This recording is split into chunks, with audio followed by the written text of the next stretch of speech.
Konakele kunjalo kusezoba njalo futhi. Senguyudokotela omkhulu lona, udokotela umshayi wezitho. Ungamshaya kanjani umune ongashayanga umshayi? Inkunzi-ke bayikhuza uhlabe ngekahlabe ehlaba ngophondo ebeni yodaka. Uhamba nemnyama enhlangothi edla umzila ukhanya ethi cha ludla ngale buqedelela. Pitbull abanqaba nomsila bathi bayibulala kanti bayayihlupheza ilume ngakumbi nangakumbi. Kutsemabalabala ezala amathole angafi. Yimi loyo.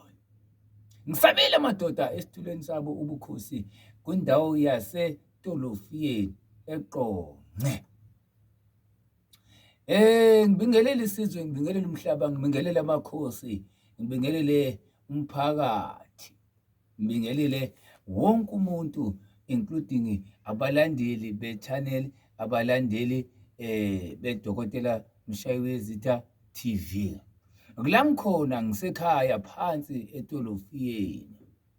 Ngigila imikhuba bese ngithi mina ngihambisa ilizwi lokuxolisa ukuthi hayi bengibhizi kakhulu kulo December lo. Lento yangigeja ngisho esikhathini sokuthi ngiveze umsebenzi wami. Ngoba ngendlela bengibhizi ngayo bengakhoni nothola ithubo lokuthi ngishude. Kumanje ngithi mina ngisekhona indoda noma umama wangempela. Indoda yangempela noma umama ngempela thatha iphondo. Akondoda indoda ingenaphondo. Lwelwani uyozifama ufikile.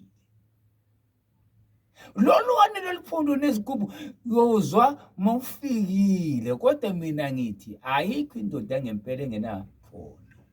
Ayikho indoda yangempela engenasigubhu. Awukho umama ongempela ongenaphondo. Akakho umama wempela ongenasigubhu. Lithe lami wonke umuntu akayidalelwanga inhlupheko. Wonke umuntu udelele ukuthi emhlabeni aphumelele. Kanjani? Kusala kuye lokho ukuthi yena ufunani, ufuna ukuphumelela kanjani. #siphoqa izinto ngenkani. Ubuthakathi bunawo amandla kodwa obuhle.